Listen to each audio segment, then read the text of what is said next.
سامعین ناظرین، infection control society آپ کی صحت کے لیے، آپ کی آگاہی کے لیے مضامین آپ کی سماعت کے لیے پیش کرتی ہے۔ اسکن ڈیزیزز کے بارے میں ہم آپ کو بتانا چاہیں گے۔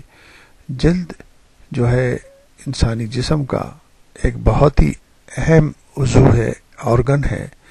جس طرح جسمانی جسم کے اندر دل ہے، دماغ ہے، جگر ہے، کڈنیز ہیں، اسی طرح اسکن بھی ایک بہترین پورے جسم کو پروٹیکشن پرووائڈ کرنے والا آرگن ہے۔ موسمی اثرات جلد کے اوپر خاص طور پر ڈائریکٹلی ہوتے ہیں۔ موسمی اثرات کی وجہ سے جلد کے کیا مسائل ہوتے ہیں، اس کے اوپر ہم آپ کو معلومات دینا چاہیں گے۔ جلد یعنی اسکن پر موسم کے اثرات ضرور مرتب ہوتے ہیں۔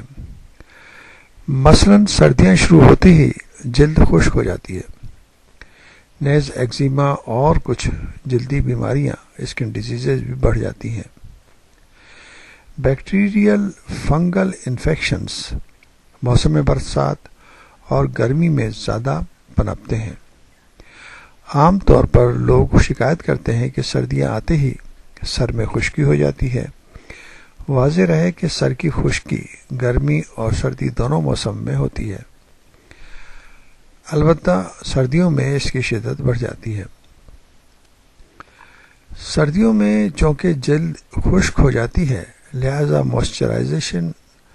موئسچرائزیشن لوشن کا استعمال رکھنا چاہیے۔